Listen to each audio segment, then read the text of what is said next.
Hey friends, Steve Havill, Conscious Ventures and Board Chair of Conscious Capitalism Bay Area. I'm honored today to have Jess Peabody on the call with me, and we're going to talk a little bit today about conscious leadership, one of the four tenets of the Conscious Capitalism movement. Jess, welcome and thanks for being on. Thank you, Steve. Nice to see you. Good to see you too. Well, look, I know from my work with you and from the amazing job you've done stewarding the community, you have been such a beautiful example and expression of a conscious leader. And there's so many ways that we could talk about that, but one of the ways that we often will introduce what conscious leadership is that it's and I think you told me this the first time, it's a body of what you could call intelligences. It's a fancy tongue-twisting word, but it's like we talk about emotional intelligence, we talk about spiritual intelligence, and systems intelligence that often go by the handles like EQ for emotional intelligence, SQ, spiritual intelligence, and SYQ for systems intelligence. Mm-hmm. And so this is like a meditation practice. It's something that there's no perfection. We're just constantly working to get better at. So I'd love for you to share your views of just like in your work with Whole Foods and your work with conscious capitalism, where would a person that's new to this kind of start in terms of their understanding of these ideas and how they start to put them in play? Sure. Well, I think this is an important differentiator. When we talk about leadership within conscious capitalism and this movement, you're going to hear us talk about holistic approaches a lot. And this is an example of a holistic idea or approach to what true conscious leadership means. So often in traditional business, we focus very much on IQ, right? And this is the ability to analyze and solve, evaluate ideas, solve problems, make decisions. And we believe a good leader absolutely needs to have a strong IQ. But really to be a conscious leader, it is shifting from this mindset of IQ being the most important piece and understanding that there are these other intelligences that come into true conscious leadership. So I would say a big and pretty well-known one is this emotional intelligence piece. This is the ability to know and understand and redirect your own and others' emotions, their strengths, their weaknesses, their drives, their values, their goals, and really understand oneself and one another. So this is deep, reflective work. This is where things like empathy and compassion, active listening, presence come in, really servant leaders of understanding your team, your employees in a very deep way and having deep awareness of them. That's the core of emotional intelligence and such a key piece in really being a conscious leader. And, I know that originally I'm just thinking of credit where credit is due, right? Where it sounds like this term originally came from like 1964 by a paper written by Michael Beldock and then really became popularized through the book entitled by this that came out a few years ago by Dan Goleman and his book Emotional Intelligence, which really just rocked the world and opened up a new approach to leadership. That this whole idea of IQ, of what you know, just became like a minimum table stakes, right? The point of entry.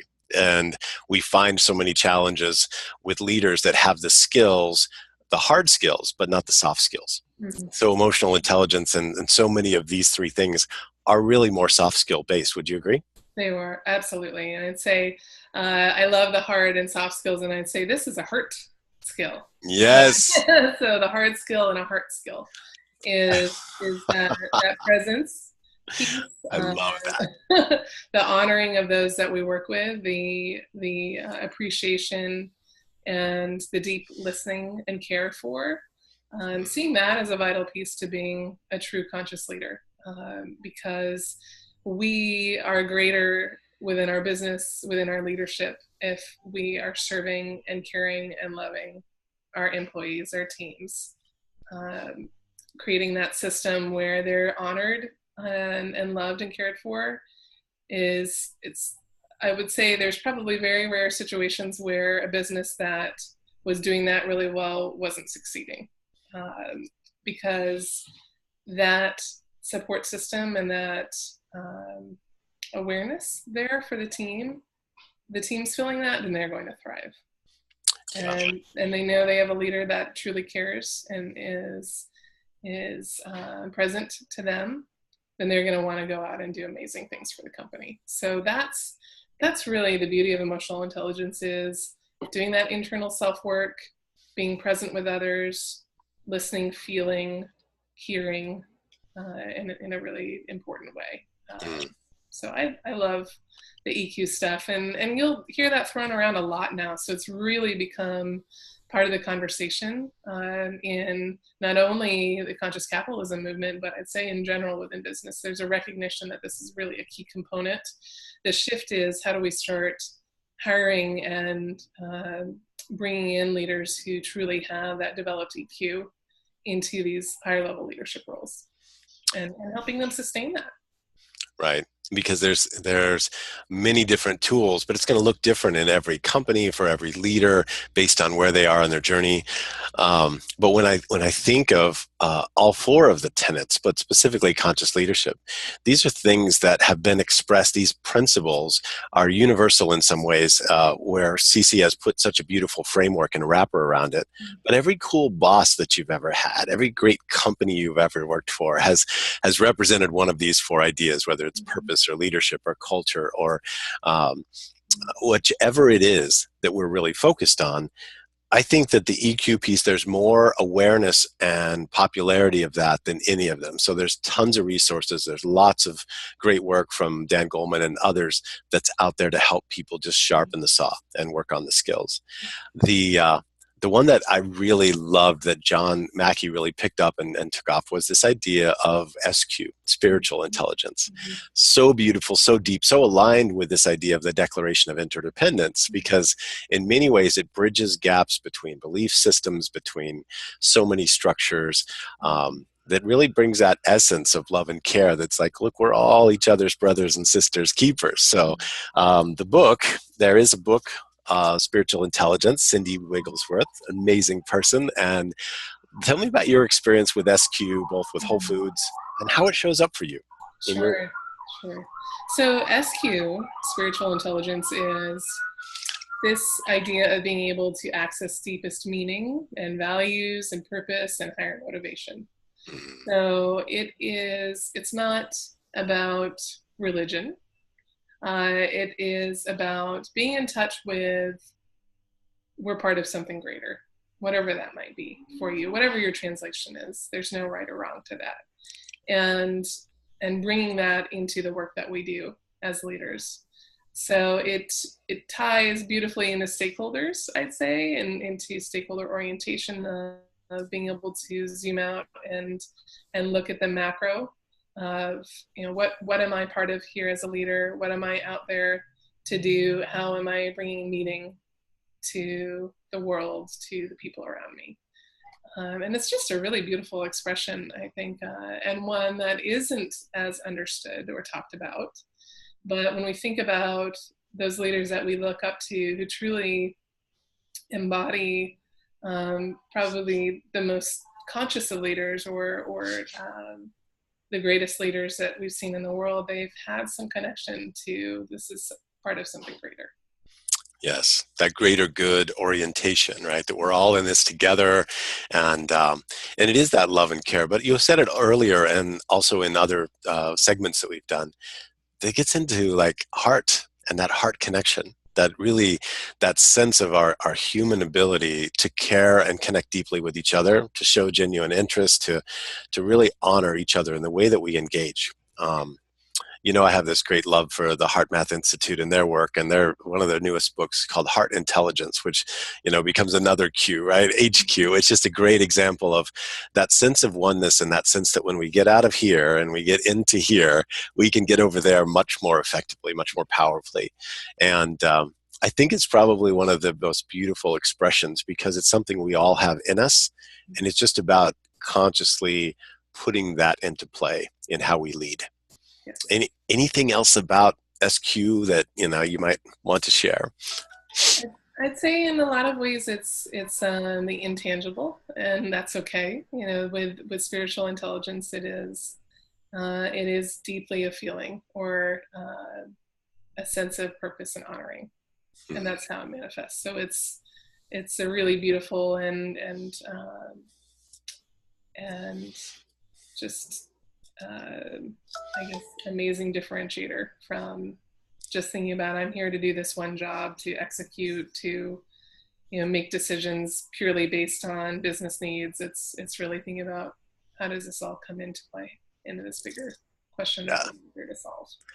Well, and it had me think, for those that might be listening to this and going like, that's so fuzzy and fluffy and wooey or whatever, like there's a real practical business value to genuinely caring about your people and having that be part of the vibe culturally and how you're known as a leader. How have you seen, like what tangible benefits have you seen from bringing SQ as a leader in your role in the organization or throughout the movement or even in your own experience at Whole Foods? I think, I've led teams of, I'd say 400 to 400. And the spiritual piece, the sense again of value, of finding common values that we share, this language that we have. When you have that with your team, there is this cohesiveness that happens there. There's an understanding. And that doesn't mean that things aren't going to get difficult at times, or you might be faced with challenges or disagreement or conflict when you're really using spiritual intelligence and tapped into that. But it's something to come back to in this togetherness, this oneness that is really, really profound. And it's almost, I'd liken it to a family, a really healthy, thriving, happy family. There's this common set of values, and spiritual intelligence is in some way about creating that sense of community, family, and this orientation around values that are shared, that you can always come back to. So yeah, it's pretty neat. Becomes this homing beacon to bring you back to where you belong. Moving in this idea of like being, how it interacts with conscious culture, of moving from I to the we, right? Being a culture of we is embodied in this whole idea of spiritual intelligence. Mm-hmm. Mm-hmm. And then there's this third aspect that it's a little mystical for some folks. SYQ, systems intelligence, has to do in many ways with systems thinking, with design thinking, I believe, is the origin of that distinction. Often I'll talk about it in terms of understanding our ripple effect as leaders in the ecosystem, but also how we see the field to really understand where people can best shine their light or bring their best selves to the party. What's your experience been of SYQ, and what can you share with us about that might be useful for others? So systems intelligence, this does tie to stakeholders in a lot of ways. I think people will see that tie in. It is this idea of being able to see the bigger picture. And spiritual intelligence, we talked about bigger picture, but that is, again, sort of the ethereal bigger picture, the heart, the intangible. This is really having the capacity to zoom out and look at all the different pieces and how they play. So this is understanding the different components of the system, how those interconnect and behave over time. It's anticipating short and long-term consequences. It's understanding the source of problems, so the root cause to something, and really having strategy to devise fundamental solution. So this is, I'd like to say, in some ways, it's the puzzler. So it's understanding the pieces of the puzzle, how they connect, what they build up to. And that's the stakeholder piece of, as we talked about in that session, is the ripple effect, as you mentioned. But it's not only that, it's really a deep level of strategic thinking and understanding of the zoom out, and long-term thinking, long-term implications, understanding, operating within that.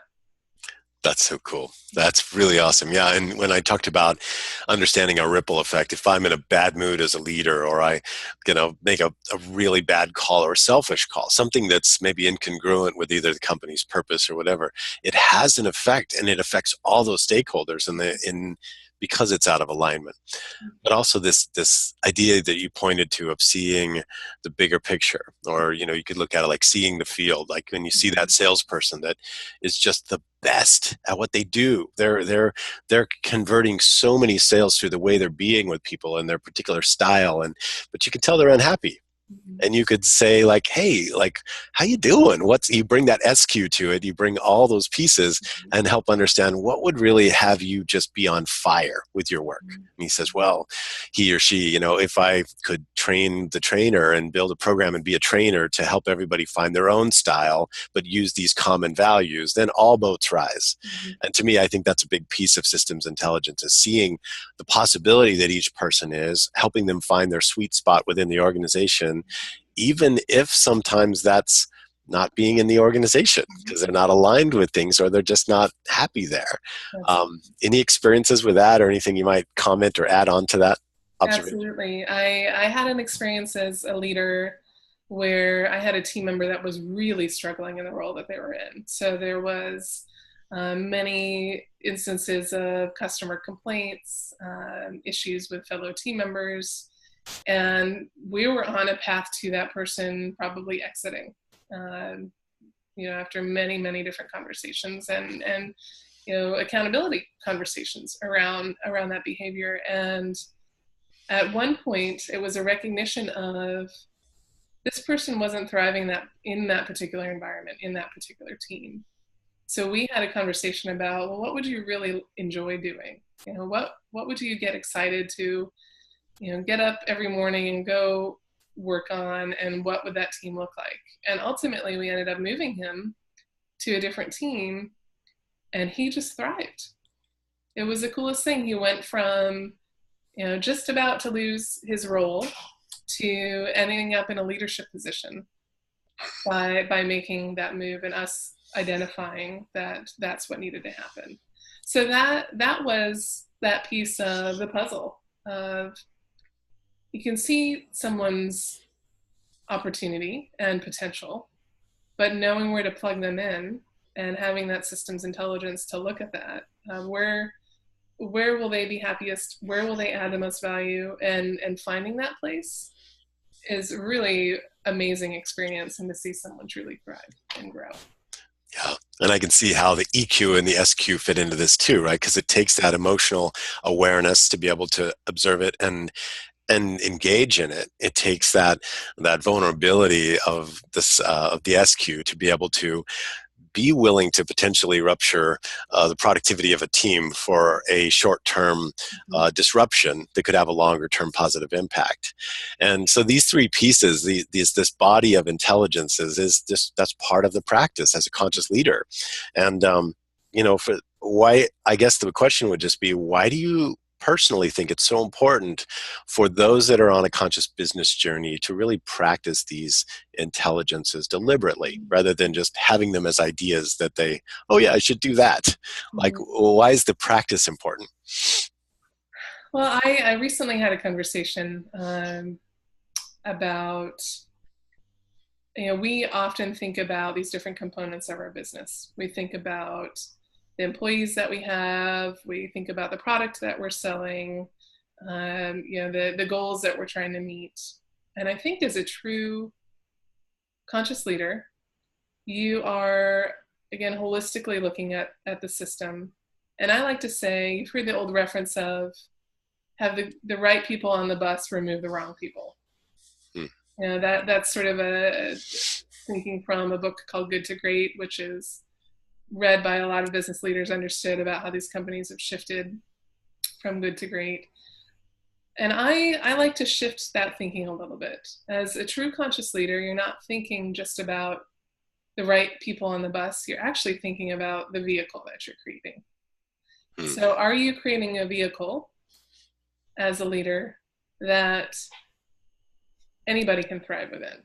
Are you taking an approach to harness the collective genius and goodness of humanity and creating a system that is really feeding all, your stakeholders, your long-term goals, your employees. And that's where the deepest work is done. It's not just saying this is the bus that we're driving, but how do I tinker with this bigger vehicle and build something that is truly moving us along the path. So that's where, for me, the intelligences all come together. And that's a hard shift to make because it's a much more complex task.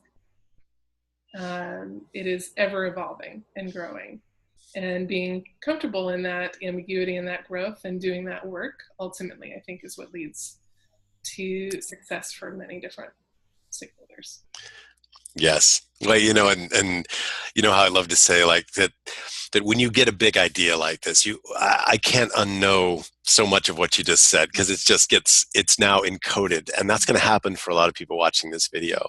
And so the idea of being in the practice is now you have these ideas, you can't unknow them, start to look for them. It's kind of like when you get a new car and then you see that car everywhere on the road, start to say, where am I seeing expressions of spiritual intelligence, emotional intelligence, systems intelligence already that not only you're doing, your team's doing, but then the leaders in your organization are already expressing, and appreciate that, to really acknowledge and appreciate where it is and just help raise the bar, really just keep leveling up. And so if folks want to be able to level up, of course, we've got some options to be able to continue the book of Conscious Capitalism, which is going to inspire, and I certainly commit and guarantee you cannot unknow this stuff. It will affect you. And then the field guide that just recently came out that really gets into a deeper dive of practical application, and so many more resources on the web, including getting plugged into local chapters, going to chapter events, being part of the global Conscious Capitalism community, and attending the national events. And is there anything, just as we close this out, to share about your experience at the international events and or just being part of a community that you might really just encourage and inspire people of why you think that's such an important part to a leadership journey, a conscious leadership journey? Absolutely. This community is amazing. It's one that is so focused on bringing value and love into the world. And it's an honor to be a part of that and to step into that. And it's a welcoming and engaging community that's waiting for more collaborators and partners. So I just encourage anybody who's watching this video who's dabbled or thought about doing that to step in. If this speaks to you, if this is a song that you've been singing, maybe in your head or alone in the shower, know that that you're not alone, that there are amazing people out there who are aligned and driven by this idea, and we need more people, on this ship. We will do great things together, and just encourage you to step into that. Jess, thanks so much for your heart, for your leadership, and for your love, and for all that you do for this amazing global movement. We really appreciate you. Thanks for your time. Thank you. Thanks, Steve.